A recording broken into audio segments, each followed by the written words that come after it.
Pero kinalkal pa rin ni Alan Peter Cayetano para painitin lalo yung ulo niya, no? Ang ulo ni Ping Lacson. I think magkakasubukan itong dalawang ito kung sino yung mauuna. Di ba? At sabi ni Ping Lacson, doon ka niya sa Payatas, sa Quezon City, kung saan ka bagay, sa kulungan. Because of the alleged involvement mga kababayan dito sa mga Ghost Project.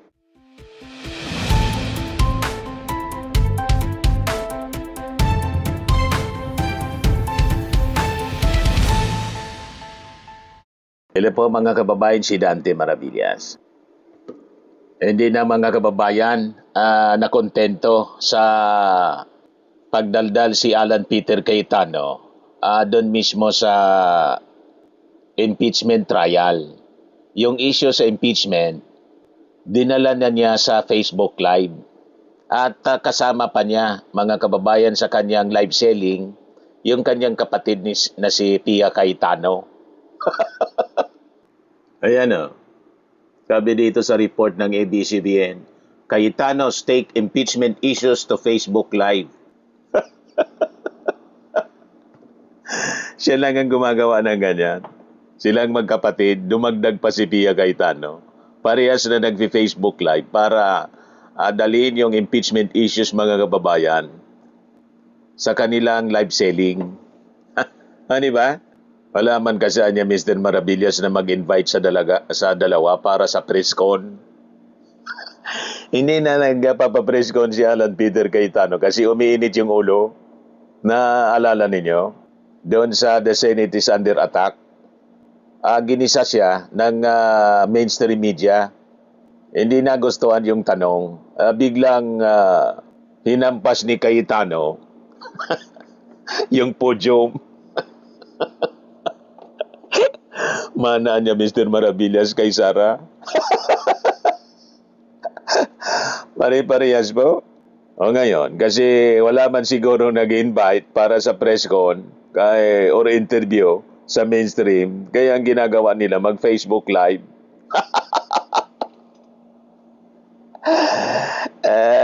Para wala nang tanong-tanong. Kung anong gusto nilang sabihin, idadaldal nila mga kababayan. Pero sabi ko nga, malamang lalo matrubol si Alan Peter Cayetano at madamay pa si Pia. Di ba?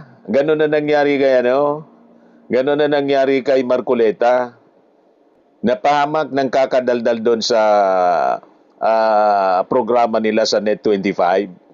Umamin tungkol sa 75 million na hindi man nga siya tinatanong, nagkwento. Ngayon, nakakulong mga kababayan at pinalalabas ni Alan Peter Cayetano. Si Jinggoy, si Mike Defensor, si Marcoleta, nakulong daw dahil sa politika. Kaya sila, mga political prisoner.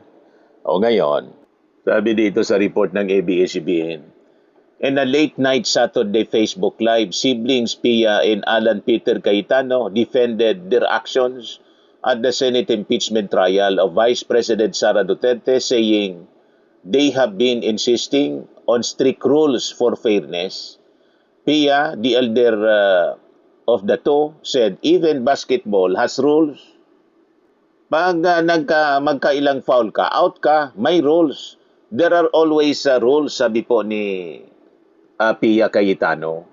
Ito, pakinggan ninyo mga kababayan yung dalawa. Magkatandim na sa live selling. The end does not justify the means. So kung wala kang rule, kung ano yung means mo to get to the end, paano? Palakasan na lang. Ayun na nga eh. Yeah, that's the reason why we have rules. I cannot help but think of this example. Narinig nyo lang sabihin na basketball nga, may rules, di ba? Tapos pag nag-foul ka, bibilangan ka ng foul. Pag nakailang foul ka, out ka. Di ba? May rules. But tanda mo nung bata tayo, sorry. Nung bata tayo, kahit matuto ka palang magpatintero, may rules yun eh. Di ba? Nandun ka sa guhit. Sa guhit ka nakatayo. Hindi ka naman pwede lumagpas sa guhit at puntahan mo yung kinakalabit mo. Iba naman yun, habulan na yun. Iba naman yung rules. Pag sinabing habulan, habulan. Hindi mo pwedeng batuhin. Hindi batuhan yun, habulan. Yeah. There are always rules. So like sa supina, may rules yun eh. So isang pinag-uusapan namin, pinag-aaralan namin, and back and forth kami ng lawyers ko is kung yung ni-request na supina. Ang intensyon nila mga kababayan, pigilin yung ebidensya kasi, malinaw. Kaya mina-mindset na tayo, bini-brainwash na tayo sa mga rules nilang sinasabi. Pero ang intensyon, haharangin nila po yung mga ilalabas na request for subpoena para sa mga ebidensya tulad ng BIR box. Yan ang intensyon nila, malinaw. Para sa AMLA, sa anti-money laundering, sa bank account, sa mga bangko, at saka sa BIR. Di ba? Whether nag-comply. So, ang style na ginawa ko sa lawyers na tumutulong sa akin, sabi ko, guys, maghati kayo. Kalahati sa inyo, kamping-kampi sa prosecution, kalahati, kamping-kampi Parang sa... debate ng high school, di ba? Choose Para a I side. can see both sides, exactly. and then I can... Ganun naman din ginawa ko sa team ko. It. Sulat nyo, Ito both yung sides. mabigat, di ba? So, kanina, I was mentioning, okay, na may senador, sabi ko nga, sa pagkaalam ko, nag 2 times yung salin, pero siya na nagsabi kanina, hindi, 4 times. So that in itself doesn't mean na may mali. That in itself... Patungkol yun kay Ping Lacson, mga kababayan, na ina-accuse ni Alan Peter Cayetano dumoble. Sabi ni Ping Lacson, hindi niya doble, 4 times pa. Doesn't mean na may dineclare mo nga di ba? So I was making the point. But halimbawa, hindi ko siya gusto.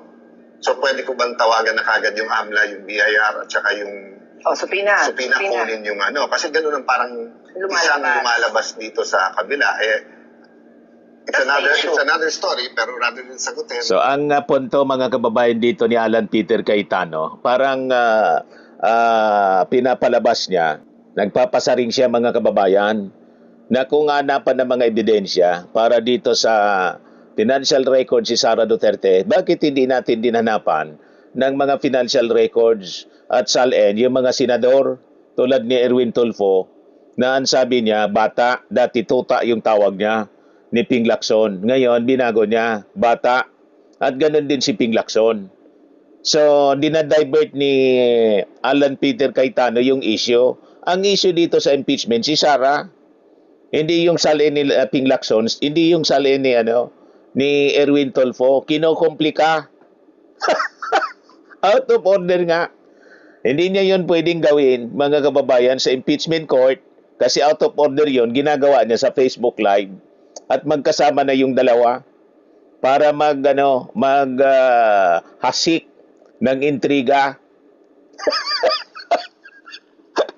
Ang iniintriga ngayon ni Alan Peter Cayetano nitong dalawang magkapatid na to, si Erwin Tulfo at saka si Erwin Tulfo kasi siya yung chairman ng Committee on Blue Ribbon Committee ngayon. Kaya hindi sila mapakali, mga kababayan, na dati noon hawak ni Marcoleta at pinipress ni Alan Peter Cayetano na magsagawa na ng investigasyon din yung Blue Ribbon Committee. Sabi ni Erwin Tulfo, relax lang niya. So, may schedule niya tayo para dyan. And I think, after the SONA, talagang ang intensyon nila, itong magkapatid na to, i-divert yung attention, yung focus ng tao, mga kababayan, sa sa articles of impeachment ni kinakaharap ni Sara Duterte. Kaya sige na po ang Facebook Live, yung dalawa, magkasama na, magkatandim na mga kababayan. Para yung kwento, mapunta dito sa mga issue na outside of the, articles of impeachment. Huwag tayong padidistract dito sa magkapatid na to. Etc.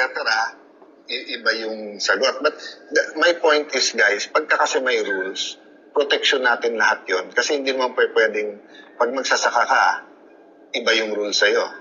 Pag bilyonaryo ka, iba rule sa'yo. Pag abogado ka, iba rule sa'yo. Eh di kung ganun, Iniiba nila yung kwento. rule Kaya. makers. Oo. Yung rule maker, yung sino gumagawa ng rules. Kasi papalitan lang yan ng papalitan eh. Di ba? Or yung joke sa atin nung bata tayo, yung golden rule. Who has the gold rules? Di ba? Kasi yung tunay na golden rules, do not do unto others, yung ayaw mong gawin sa'yo. Tapos sabi naman nung iba, Hindi, pag golden pinapastos rule. yun, the gold, who has the gold Gold rules? rules, Yun ang masakit. Let me put it this way, Ter. So yan mga kababayan, yung Facebook live selling ng dalawa. Tulad ng nung nauna na the Senate is under attack. Mga distraction sa totoong totoong issue na dapat pinag-usapan natin, yung pag-open ng box ng BIR para makita natin ano ba yung laman nun para sa susunod na articles of impeachment na pag-uusapan po Article 1, mga kababayan, kasi patapos na ang final witness na attend sa Tuesday daw, si NBI Director Matibag. So itong ginagawa mga kababayan ni Alan Peter Cayetano at saka ni Pia Cayetano, very obvious po kung ano yung intention.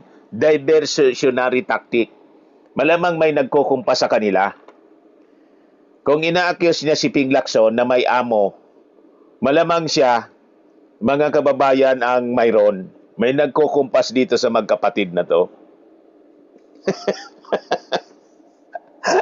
Di ba obvious kung sino, mga kababayan? Ito, bumanat na si Ping Lacson. Huwag siyang mainip. Meron ding ghost project sa Taguig. Out of his 6.79 billion budget insertions under the 2025 GAA, 68 out of the 70 projects were implemented. So only 2 projects, equivalent to around 75 million, are left unreleased or unobligated. In short, a total of 6.71 billion pesos ang nagastos. While you do the math, we will keep digging, sabi po ni Ping Lacson. Kasi sabi niya, nag-deny na si Alan Peter Cayetano sa kanyang live selling. Walang ghost project sa Taguig at may mapapakita kayo. Kung may maipapakita kayo, mananagot. Pero kung sinundan namin ang GAA, at sinundan namin ang mga pondo ng gobyerno, nandun yung mga project. Dalawa kasi ang ghost, di ba? Ang ghost is project at saka people. Walang ghost sa amin, ghost na ghost project. At kung sasabihin niya ang ghost ng Kuratong Baliling, wala sa Taguig yun. Patama po kay Ping Lacson. Kasi na-involved sa Kuratong noon, pero tapos na yon. Napawalang sala si Ping Lacson sa Kuratong. Kuratong Baliling case, mga kababayan. Pero kinalkal pa rin ni Alan Peter Cayetano para painitin lalo yung ulo niya, ang ulo ni Ping Lacson. I think magkakasubukan itong dalawang ito kung sino yung mauuna. Di ba? At sabi ni Ping Lacson, doon ka niya sa Payatas, sa Quezon City, kung saan ka bagay, sa kulungan. Because of the alleged involvement, mga kababayan, dito sa mga ghost project, sabi ni Ping Lacson. Tapos sabi pa ni Alan Cayetano, Pampilo ang pangalan mo, pero nililito mo lang ang mga tao Senator Panlito Lacson. Hindi na Pampilo, kundi Panlito. Pinalitan na yung Pampilo, Panlito Lacson. Nililito mo niya. Yun ang akusasyon, mga kababayan, ni Alan Cayetano kay Ping Lacson. Nililito yung taang bayan. Malamang baliktad po. Ang nanlilito si Alan Lito Cayetano. Di ba niya, Mr. Maravillas? Alan Peter, hindi na. Alan Lito Cayetano. Siya yung number 1 na nililito yung mga tao that the Senate is under attack. Alam maniwala. O, di ba? Mga kababayan, tapos ina-accuse ngayon siya, na bata ng ating Pangulong Bongbong.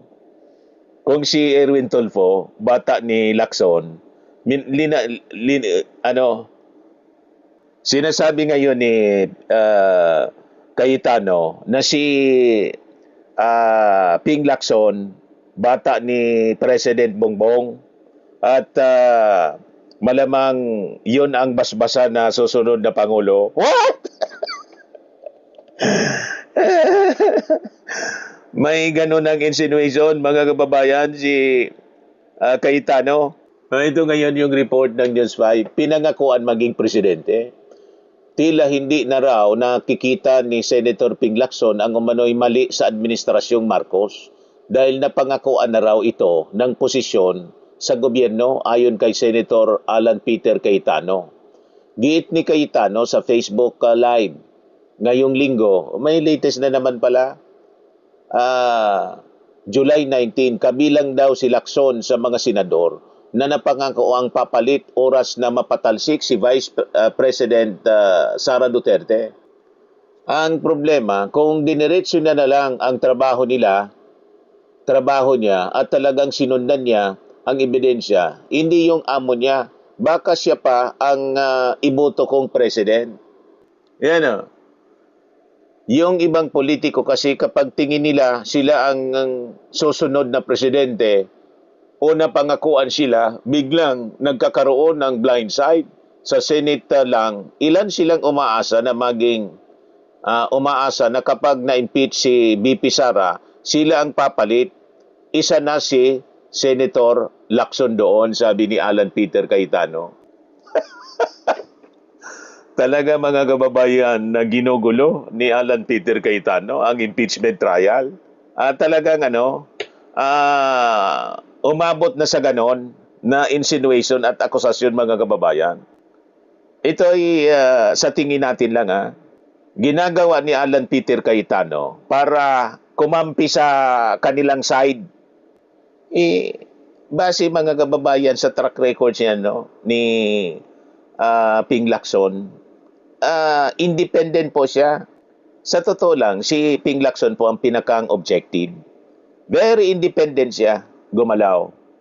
Di ba po? Minsan nga nakikriticize yung Marcos administration. Kahit party siya, mga kababayan ng bagong alyansa o alyansa pala. Alyansa ng Bagong Pilipinas during the election. Siya yung pinaka-fair sa ating mga senador. At siya nga, mga kababayan, ang pinakang qualified to handle the Blue Ribbon Committee. Sa totoo lang po, wala kang makitang biases, mga kababayan, kay Ping Lacson sa pag-handle ng mga investigasyon. Talagang siya po, evidence-based siya. At sa track record niya, never siyang naging tuta ng sino mang presidente. Sa ngayon pa, mga kababayan, na sabi ni Ping Lacson, I will retire pagdating ng 2032. Hindi na siya tatakbo after na mag-expire, mga kababayan, yung kanyang posisyon bilang senador. Ina-accuse na ngayon, mga kababayan, ni Alan Peter Cayetano kasi sinisilip na kasi po yung mga ghost projects at insertions. Ba? Yung NBI, yung Caldero. This is, sign of desperation. Panic and desperation po ang nakikita natin dito sa magkapatid. Panic mode in desperation. Tama po? Ayan man lang ang ating mga latest developments ngayon. Ako po si Dante Maravillas. Bye-bye po. God bless.